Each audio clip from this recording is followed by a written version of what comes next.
Welcome to the Pharmacy Quality Solutions Quality Corner Show with your hosts, Jesse McCullough and Nick Dorich. We will talk quality of healthcare and explore what that actually means.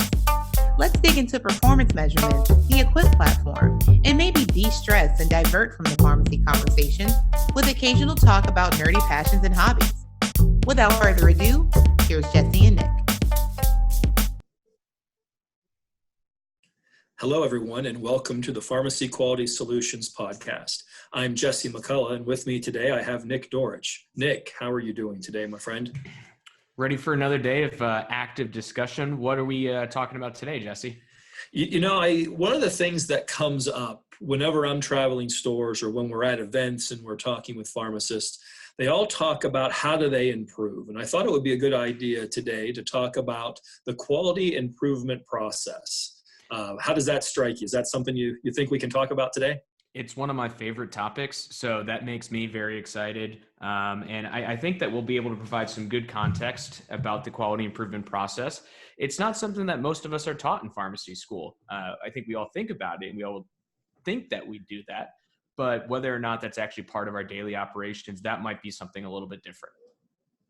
Yeah, that's so true. And, just especially from the community pharmacy perspective, the idea of a quality improvement process, it's a little outside of what we traditionally see, because it really, when we use words like process, that denotes several things. One, that it's not a one-time event, but it's something that goes on and on. Yeah, it is. I think even when we talk quality improvement and that quality improvement process, I often see one particular word that tends to almost always be included with that, and it's the word continuous. For those of us who have worked in a pharmacy, that's not necessarily how the day in, day out operations. You may be continuously filling scripts or dealing with calls from a patient, but in terms of how you're interacting with the patient and the process that goes into that, there isn't always, it's not saying it doesn't happen, but there isn't always a continuous assessment that's gone to evaluate the services done, services provided, and how we change those services for the ultimate benefit of the patient. Yeah, oftentimes it becomes very, very easy to fall into a rut, and this is the way we've always done it. I remember one time in my dispensing days going into a store, and just the way the store was set up, we had a section that we called fast movers, and depending on your pharmacy setup, you may call it the speed shelf. You probably have something, but the idea is you just wanted to have these medications that you use very frequently. You wanted to have them close. And I'm not going to tell you what some of the products were because that'll just age me pretty rapidly. However, at the time, we had a lot of brand name products there that had gone generic, and we had the brand names close, but the generics far away.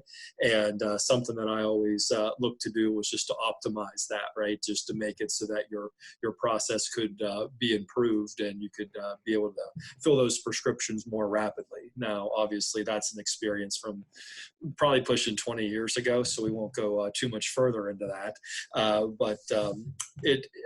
I think that's one of the key things that we need to recognize is that it's not just a one-time event, that this is something that you need to become aware of, and then you need to be working on that every day. It's sort of like, if we were to go to the gym and we wanted to get ourselves in better shape, it doesn't happen if we go to the gym once a year, right? It's something that you need to keep after in order to be able to really generate the results that you're looking for.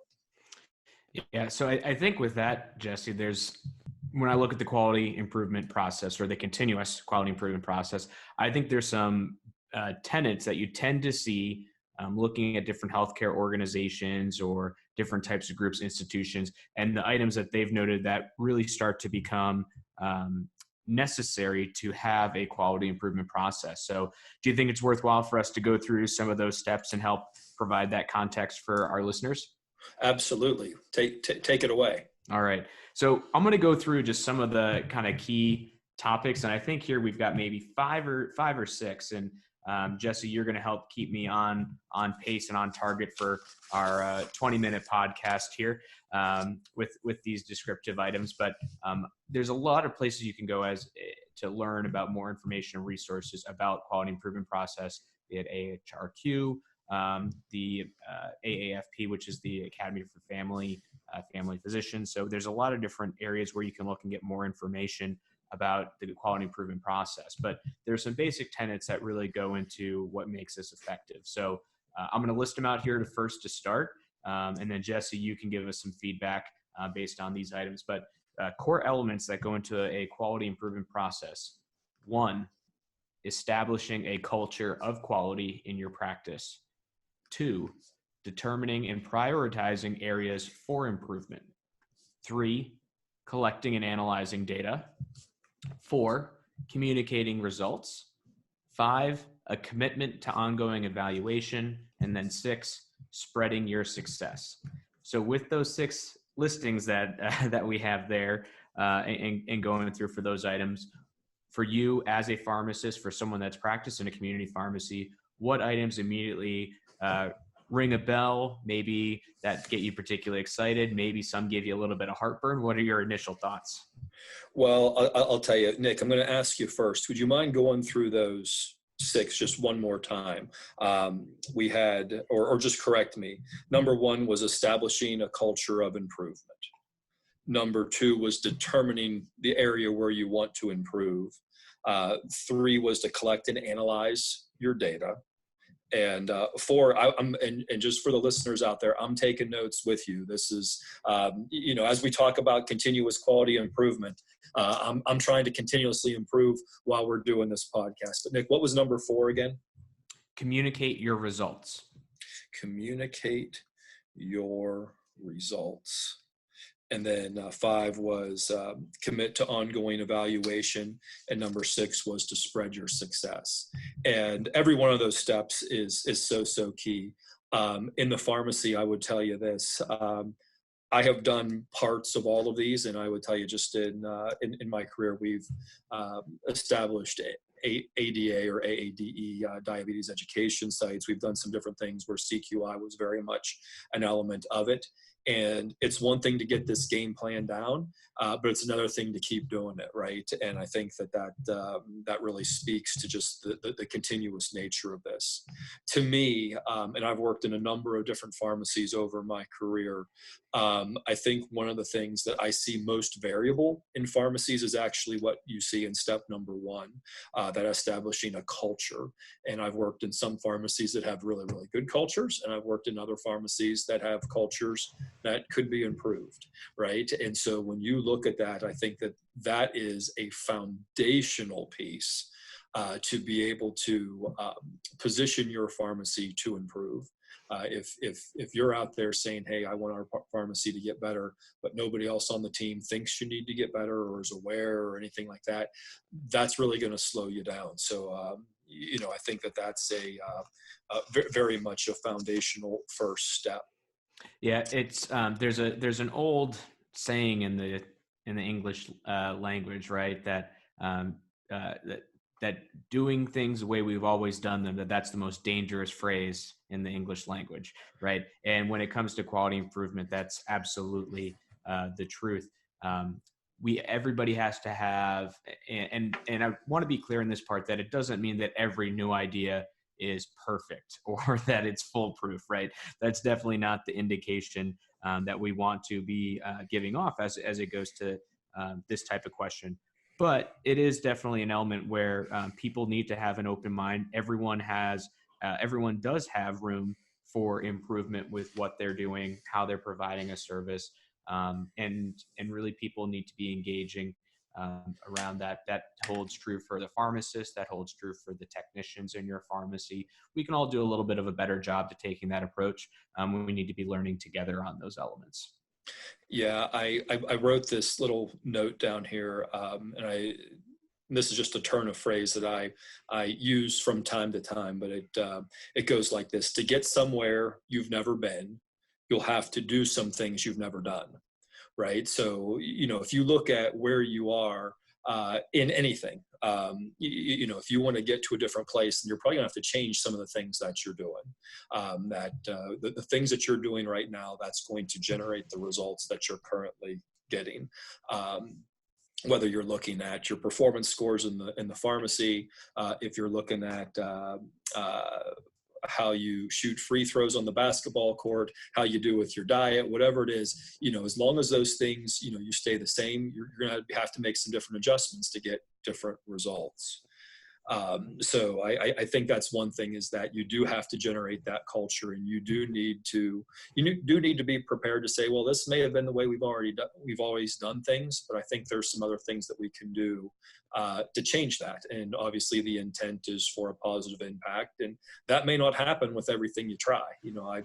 Heaven knows I've had a number of wonderful ideas, and I say that somewhat sarcastically, that didn't work out the way that I intended them. But the fact of the matter is that was a learning experience. I learned what not to do, and I think that's a key thing. Yeah, so Jesse, that really gets into principle 2, which is determining and prioritizing your potential areas for improvement. And this goes to really kind of, again, another common phrase where if you're trying to accomplish everything, you're going to be accomplishing nothing. And if you're really trying to be a perfectionist with all items, it's going to be difficult to have success with everything that's there. So in a lot of ways, I think about this the way that I was taught in pharmacy school, where when I was doing a slide presentation, if we had more than 3 or 4 bullet points, we were really losing the conversation of the point. And quality improvement goes the same way. If we're trying to accomplish everything that we can, with that, we're not going to be achieving positive results on really any of those items. So if you're going to give something your time, your energy, and your dedication, make sure you're putting in those effort to those items. Focus on those, show the quality improvement, get some wins, get some success. That helps drive morale, which is essential for a quality improvement program, and grow your success from there. Absolutely. The expression that came to my mind, it's the old proverb of the man who chases 2 rabbits and catches none, right? As we talk about this culture of improvement, Nick and I are going to come from the angle of performance measures that are in the marketplace. That may be where you're at, or it may not be. You may be looking at, how do I optimize delivery? How do I take advantage and optimize my immunization services, or whatever it may turn out to be. But I think it very much comes down to, you have this whole menu of things that you can be working on. And there really is some fantastic things that can happen when you figure out which one you want to focus in on. Now, I'm gonna give a little bit of an editorial here, Nick. You can correct me on this, but when we talk about performance measures, and heaven knows there's a bunch of them out there, I would really, really encourage pharmacies to look at those adherence measures in the same bucket, because the process that you use to now maybe you're going to want to start off and really just target the diabetes or the statins or the RASs or whatever. But to me, those get so close to the same thing. You can start with one, but then you're going to be able to scale that to the other 2 very, very quickly, or you just start off with those all at the same time, depending on your situation. Because I think that's really, from a performance measure perspective, where the marketplace is now and looking to drive value. I've trained thousands of pharmacists on performance measures, and sometimes, in spite of really emphasizing the adherence, you have people that really fall into, I got to be working on this flu shot measure, or this high risk measure, whatever it turns out to be. I think the one that really has tremendous impact for your business to begin with is right there in that in those adherence measure spaces. Yeah, it really goes to, so this is going into our principle number 3 on the list, collecting and analyzing data. That really becomes a key item with this, because you can have a pharmacist that's fully committed to improving performance for whatever it is, a specific item. But in not all cases, there are areas, or there are going to be examples, right, where people can be very high performing, and that quality improvement from a certain level or a certain threshold can be very difficult to do if you're already a high performer. This goes to the idea that you can't improve what you're not measuring. And if you're already doing very well, It's not saying don't look at quality improvement for that topic or for that area or for that measure, but perhaps there are other areas that do need to have a focus. So in pharmacy and in healthcare, there's a lot of information we work with. Some of it's subjective, some of it objective. I think it's important to consider both of these elements. Objective information is a lot easier to analyze and see how that kind of trends or changes over time. But we are all human after all. At least I think we are. But we need to have subjective. There needs to be a human component to it as well. Whether that's how the patients are interacting with the changes, whether that's how your staff members are relating to these changes in the quality improvement process. But you can't just look at numbers. You have to treat the patients. You have to treat the people that you're training and working with. You also have to treat them like people. Absolutely. Absolutely.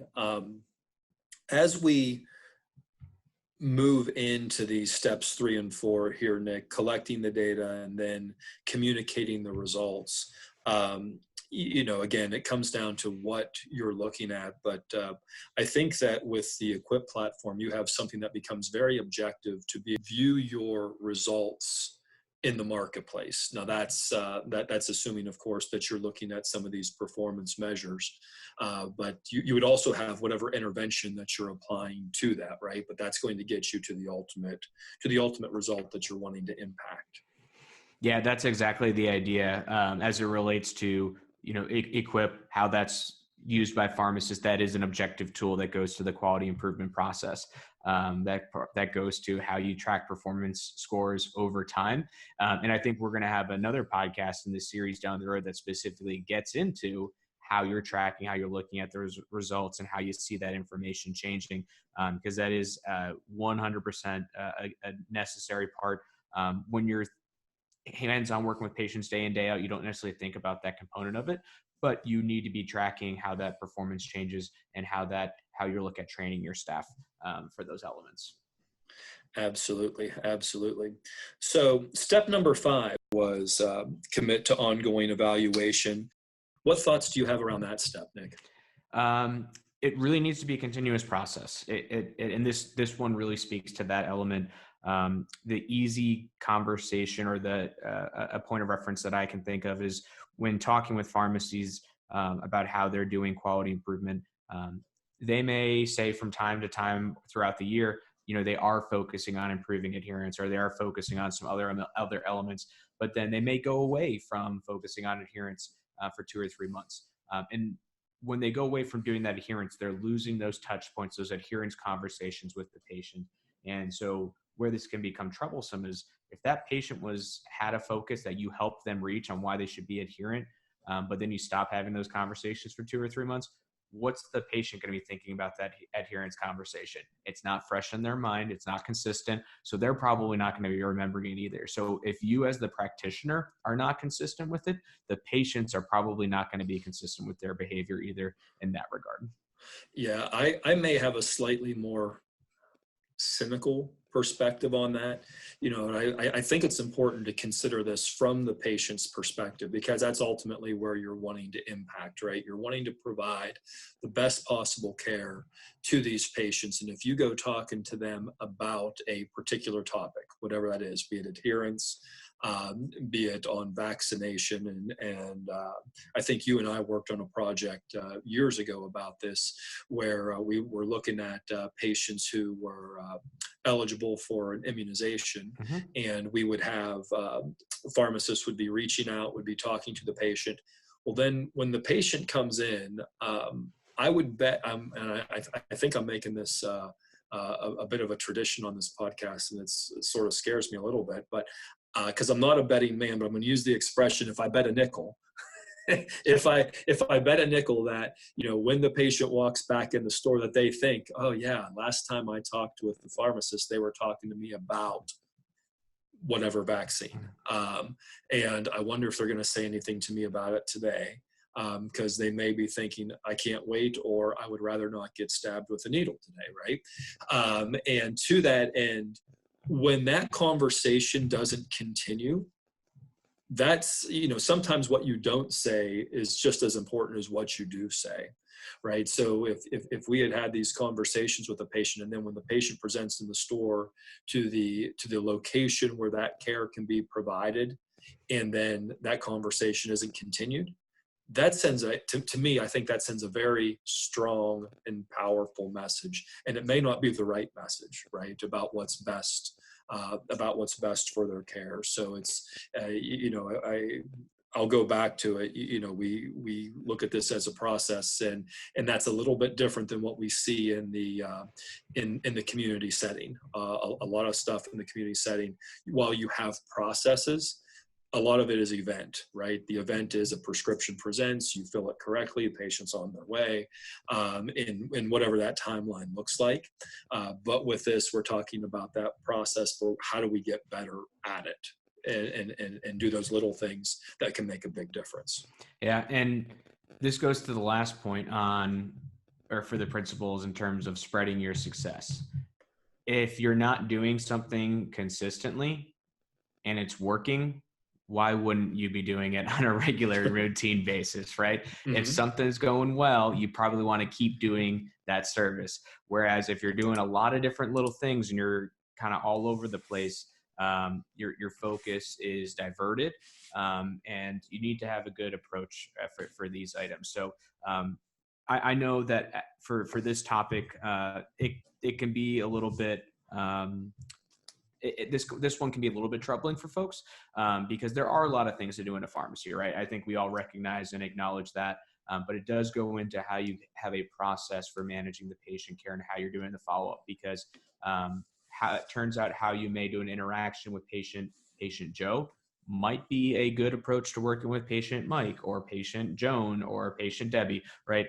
So there's a lot of different ways that you want to take a look at that and determine that what are the successes, what are the ways that really drive success for patients. Everybody's different, but there's a lot of similarities too. So find what those are and drive hard on those opportunities. Yeah, it really helps you expand your toolkit, right? Yes. You'll have the same general issue, right? We need to address adherence. We need to help somebody fill whatever care gap, whatever it turns out to be, and just being able to expand those different tools that you have to be able to know how to interface and interact with those patients. I think that is really a key thing. For those of you that are listening today, first of all, I just want to say thank you for that. I realize that this can be a big topic to be looking at, and maybe it's a little bit of a new topic for you, but I do want to encourage you to take some time and really give this some consideration, and I want to just give you this thought as we look to wind things down on this particular episode. And the thought is that the only way to ensure that tomorrow is better is to do something to improve today. And I'm going to say that to you again. The only way to ensure that tomorrow is better is to improve something today. So I want to encourage you to really give that some consideration, and I would very much encourage you also to put some intentional effort into that continuous quality improvement, because once you get on that train, once you adopt that culture, that's step number one. The sky can be the limit for what it is that you're doing. Nick, do you have any final comments here today before I take us home? No, not today, Jesse. I know we covered a lot here. Hopefully we gave people a lot of different thoughts. I would say my last single thought, this topic isn't just important to how we operate as pharmacists, how we operate as clinicians. These are processes you can really build into your own personal life as well. I know I've got a lot of different ways in how I build this into some components of my personal life. My significant other finds it infuriating at times and how I operate that, but it is an important item as well. So think about how you could use these principles in your life at home, in your social circles, beyond just your circle of how you're working as a pharmacist. Yeah. Once you sort of get the bug for this, you can find all different places to apply it. So with that, listeners, I want to just take a moment to say thank you so much for investing your time with us today. I want to encourage you to do a couple of things. Number one, I want to encourage you to share this podcast with 2 friends, because if you share it with 2 friends and they share it with 2 friends, that's going to really help get the word out about what we're doing here. I also wanted to let you know that we welcome your questions. And so any questions that you may have around performance and quality measurement in pharmacy, please feel free to email those questions to us. You can send that email to info@pharmacyquality.com. Again, info, I-N-F-O, @pharmacyquality.com. Nick and I come together here so that we can share our perspectives and our insights on what's happening in the performance measurement space. We want to help you become as effective as possible in how you care for your patients. So until next time, we wish you well.